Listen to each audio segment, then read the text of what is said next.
A landmark decision in the global fight against COVID-19. Britain is the first country to approve the use of the Pfizer-BioNTech vaccine and plans to roll out the jabs by next week. But the inoculation is likely to be voluntary. Professor Raghavan Varadarajan joins us live now from Bangalore. Now, he's with the Indian Institute of Science. So, Professor, the UK is expecting to see the first vaccinations as early as next week.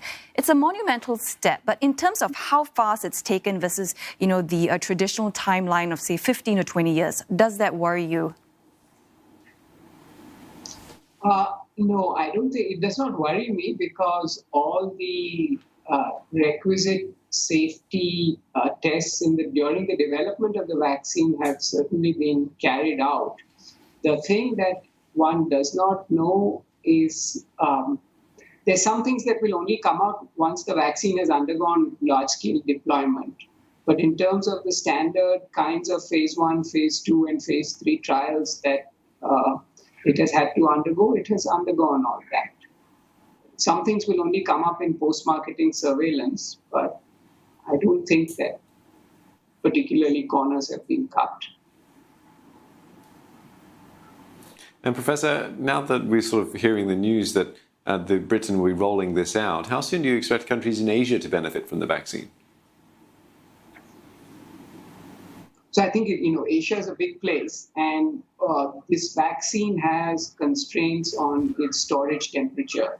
So for many regions of the globe, it will not be necessarily the vaccine of choice because of this feature.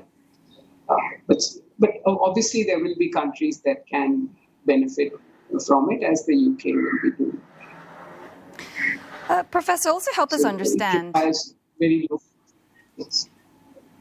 Yes, please go Professor, ahead. help us understand, when the first batch of vaccine arrives from Pfizer's plant in Belgium to the point that it actually becomes a jab into somebody's arm, what are some of the key challenges along that journey? So I think, first of all, until a little while before deployment, it has to be stored at very low temperatures, minus 70, as you said. And then I believe for a few days prior to inoculation, it can be stored, but still under refrigerated conditions. So to keep it at those, especially at the very low temperatures, is a big constraint.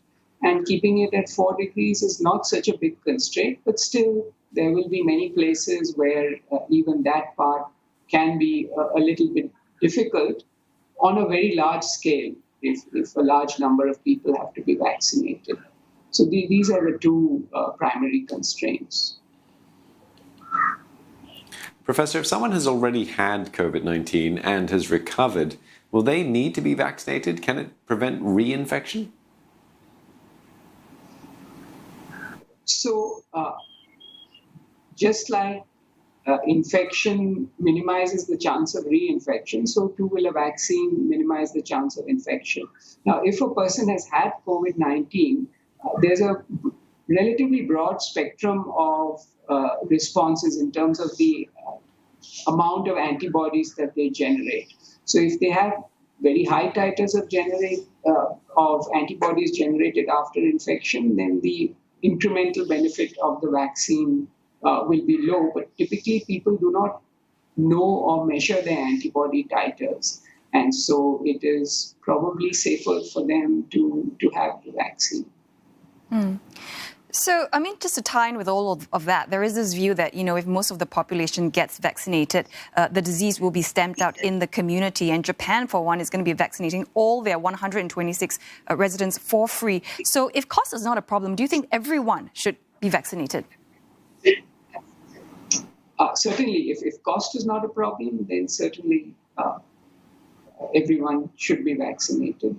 The larger the fraction of the population that is vaccinated, the easier it will be to protect against the disease. Well, thanks very much for your time, Professor Raghavan Varadarajan with the Indian Institute of Science. Thanks for joining us this evening.